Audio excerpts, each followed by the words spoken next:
Hello, this is going to be a review of a product which teaches blind and visually impaired people, primarily, how to read music in Braille.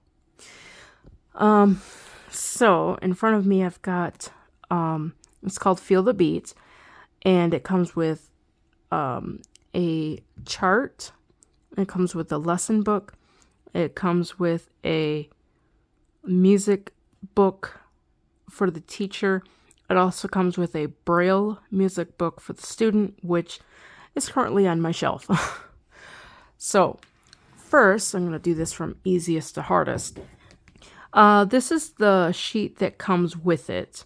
I should note that it does not come laminated, nor does it come this big. You're going to have to do that yourself, but it is highly recommended. That way it will last longer. And on it you got pitch names as well as octaves. You fingering for recorder. That's the instrument they use, the soprano recorder. And then they've got the duration of rest values. The music book for the teacher is basically just that. It's a music book for the teacher. Here's an example of a page. They're introducing the pitch do, and they've got the different rhythms. They have a eighth, quarter, half, or whole. For those of you in the UK, that is a quaver, cratchet, minim, and semibreve. And then they've got fingering, how to finger it on the recorder. They've got the recorder symbol, like the fingering chart for the recorder for that pitch. Then they got the pitch on the 5-line staff to show what that looks like in traditional music. Underneath it has some, in this case, it has a couple examples in standard notation. Moving to the right side of the page, after the binding, all of that information that I just mentioned is on the left side of the binding. Moving to the right side of the binding is going to be simulated Braille, and this is for the teacher reference to refer to what the student is reading. You got the title, your time signature, and then the actual piece of music right here.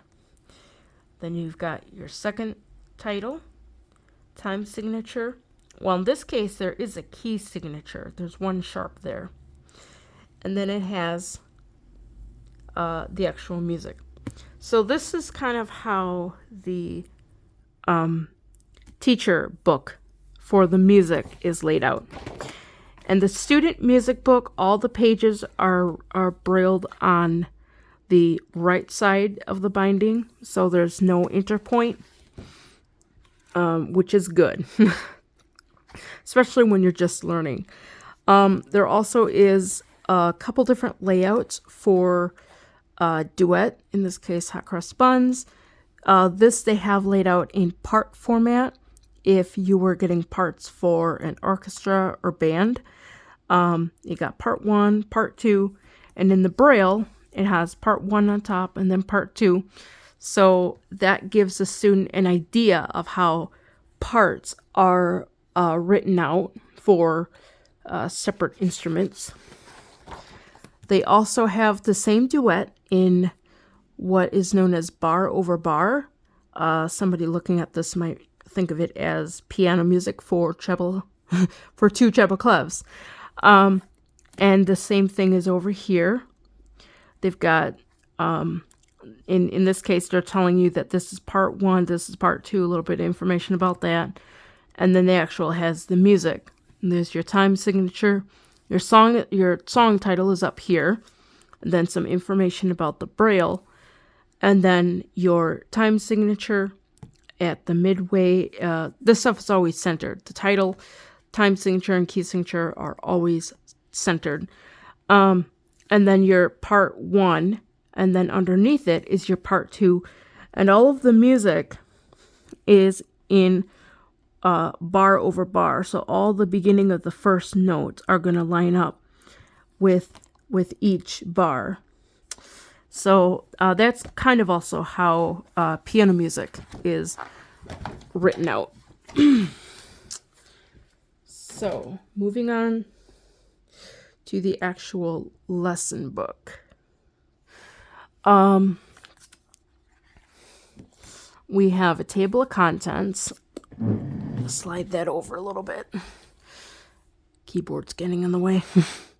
We have a table of contents, lessons, page, not page numbers, but content and skill that's being learned. That's what it is.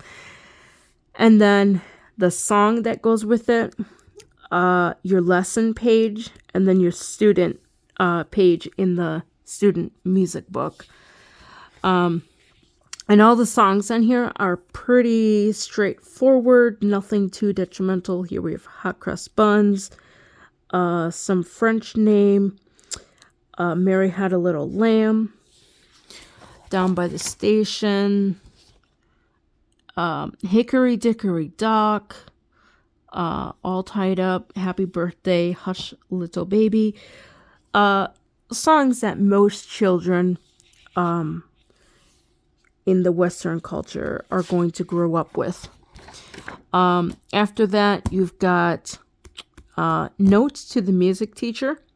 This would be if the music teacher does not read Braille, and they're the one teaching the Braille code. It's got some information about that. It's got a foreword.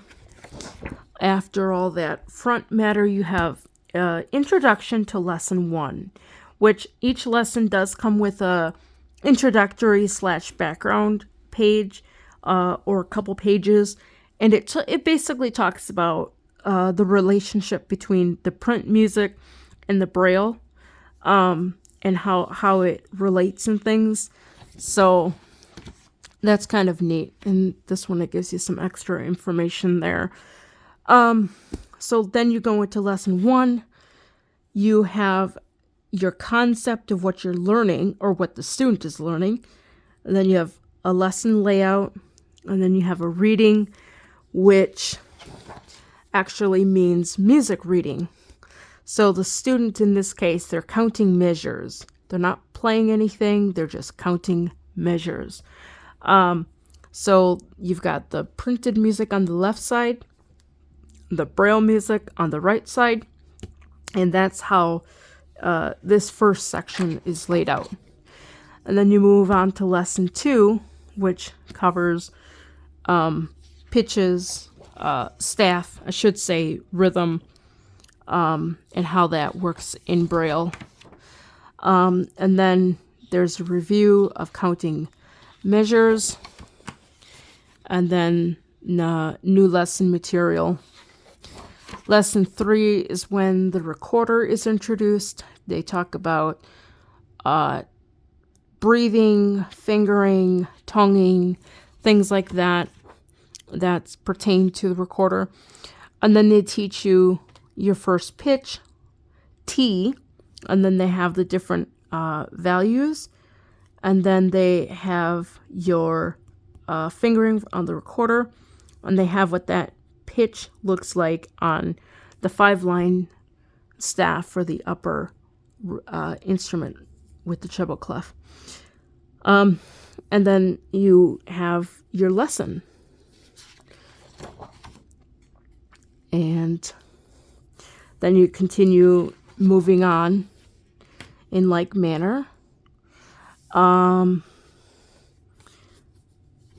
you get to lesson 7, on to the end of the book, they have a review section, which is a lot of, I wouldn't say it's a lot, but it has some Braille work, so the student is writing music, which is important to the learning process. It has a new concept that's being taught, and it talks a little bit about that. Talks about how to use flashcards, things like that. It has the song section that you're reading, so you're actually reading music. And then you actually have a section about playing the song.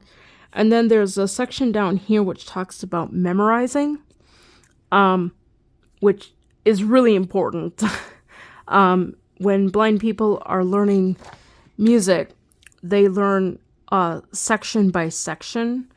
And as they're learning each section, they have to memorize it. And then they link it together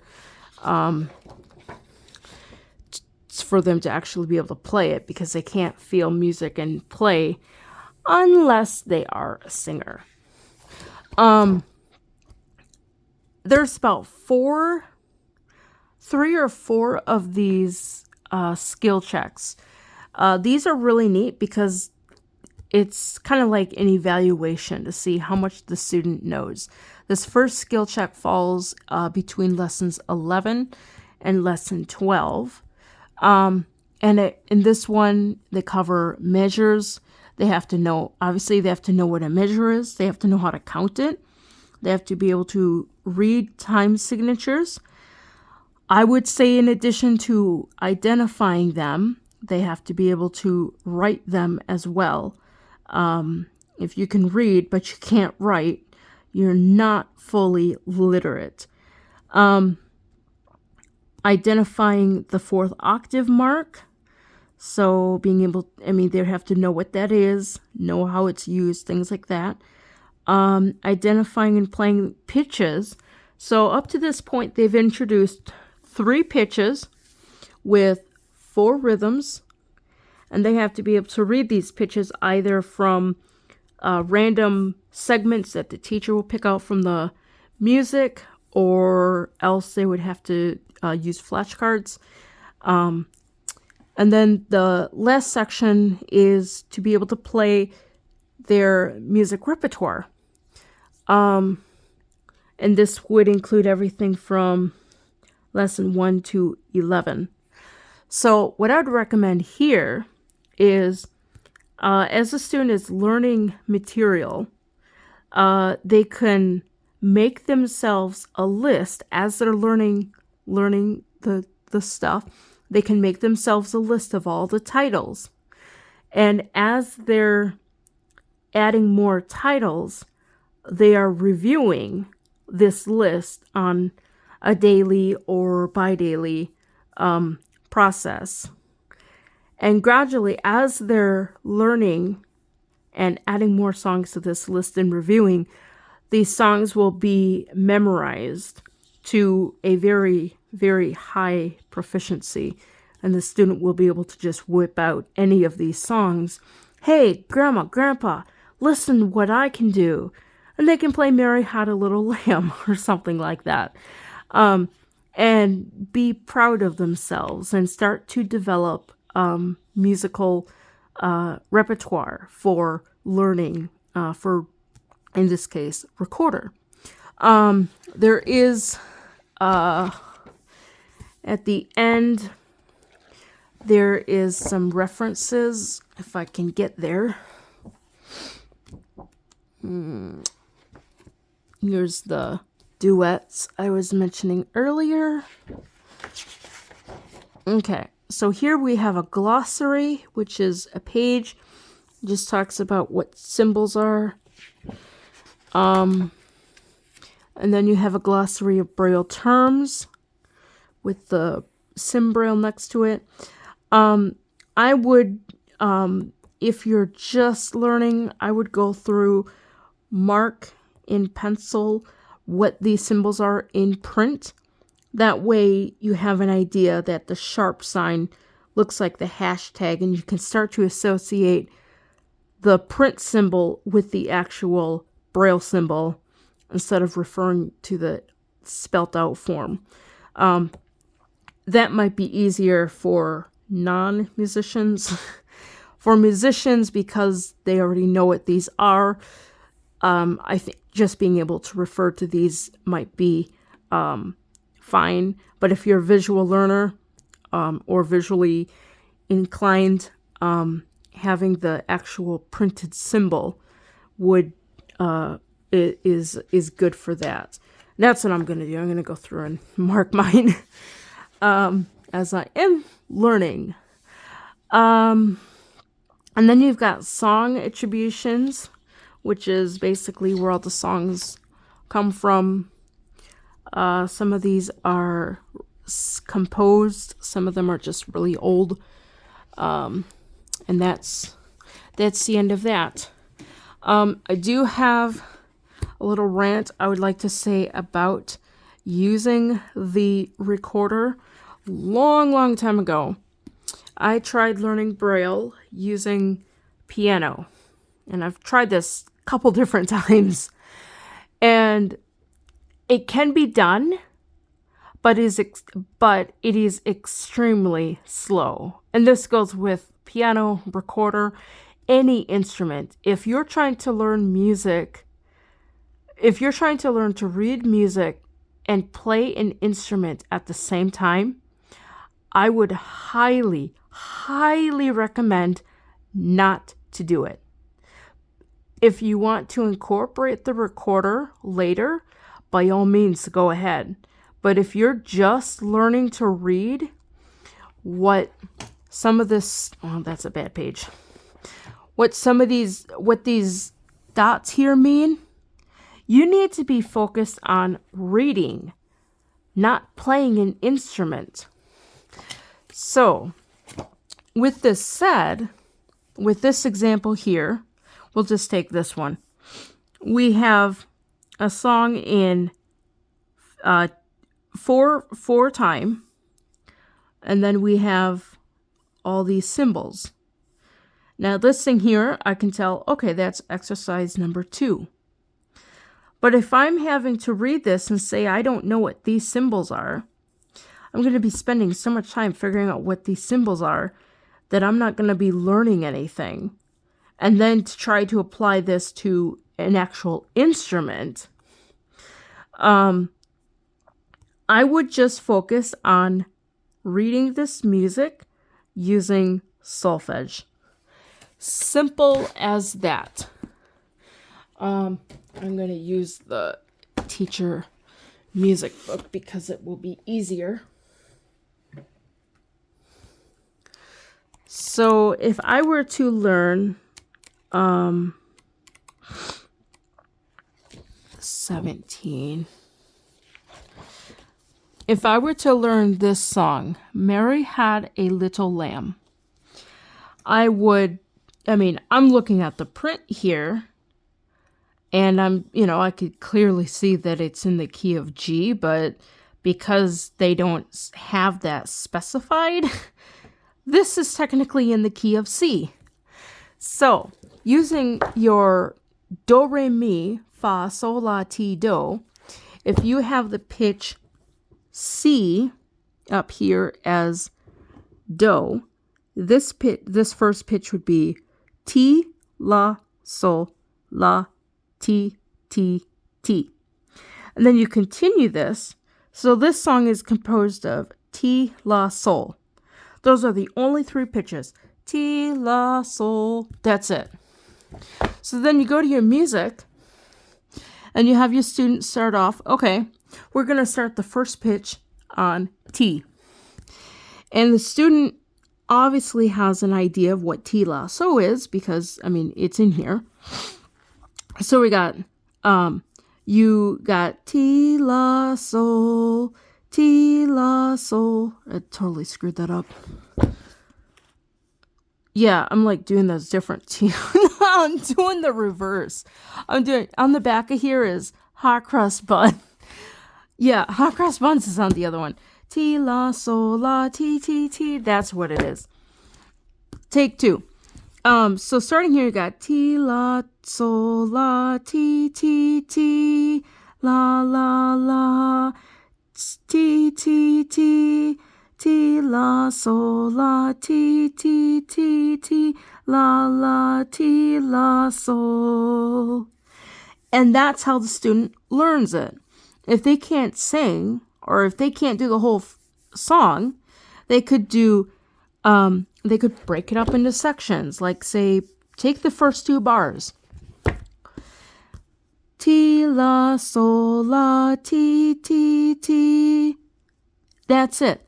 and then just learn that, be able to sing that. Ti, la, sol, la, ti, ti, ti. But if you're trying to have the student, the goal of this is not to memorize the piece of music. It's to read through it. At first, you can take it section by section if the music is really small.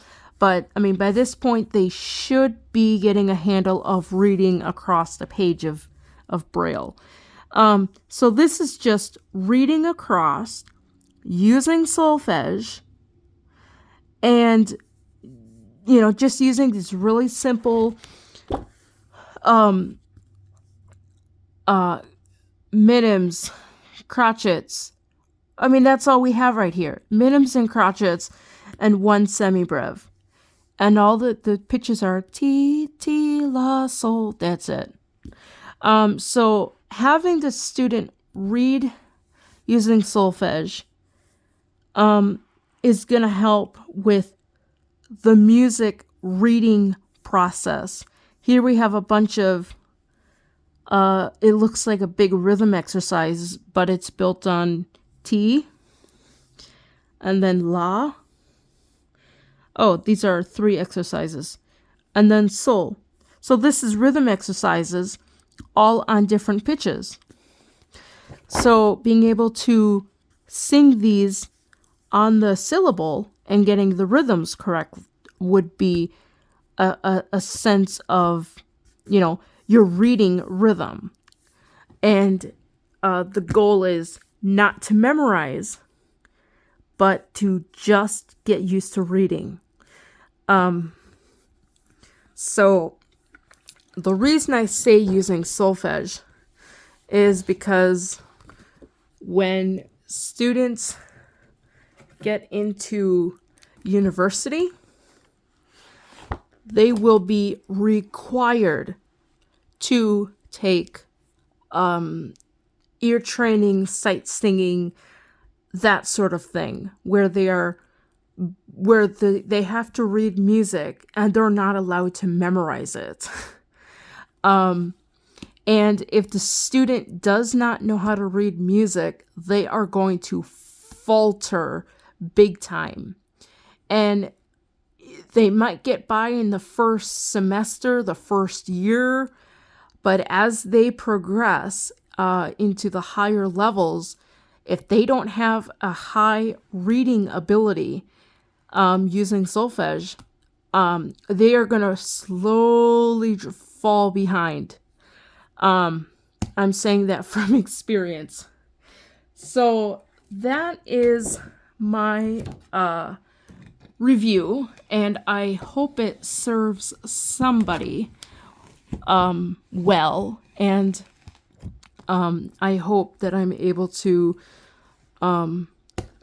expound on some of the stuff later if it is desired, like if somebody is more curious about visually impaired people, students going to university. I, as a visually impaired person, did try my hand at university. It was it's kind of a mixed blessing, but because I did not have the foundation, I did not have the literacy required for music, I got burnt out. I got really frustrated. A lot of stuff was going on because I could not read. I could not read. Looking at standard music was memorizing it, but I can't. I mean, I cannot memorize. I can memorize, but I can't memorize to the ability. I cannot memorize the quantity of what university expects. I saw a review, actually I think it was a presentation of this course, and there was a question about, do colleges and universities require students to know Braille music? And I would say yes. If the student does not know how to read music in Braille, I mean, even if they have some vision like I do, if the student does not know how to read music Braille fluently, they are going to falter. At some point, they are going to falter because it's required. You cannot go through university on ears alone. I mean, it's a huge benefit. I was actually, surprisingly, for like harmonic dictations, I was really good at that. And that's because I played piano. I also sang inner voices in choir, so I could hear those inner voices. But when it came to the actual sight singing of music, the more harder it got. I just like, I don't even know what I'm doing. So I would recommend this course. Do the singing first. Go through it at least with just using solfege. C is do, re is mi, fa is no. C is do, D is re. I'm totally lost, but you can find solfege charts on the internet. But basically, having that foundation in solfege at least will get you started. And as far as this, there's one note here. This is an F sharp. Because this is the only accidental used in this book, I'm going to tell you the solfege for this pitch. This pitch is called Fi. So you've got do, re, mi, fa, fi, sol, si, sol, la, ti, do. Adding pitches that don't belong. But yeah, this is called Fi and sol, la, ti, do, re. And this is fa, sol, la, fa, mi, re, do. That's why I failed my oral skills, because I didn't know the solfege with the picture of the notes. But yeah. So that is that. I hope it does somebody well. And I do have another Braille course, which I will be doing an extensive review on too. So stay tuned for that. All right. Have a good day. Bye.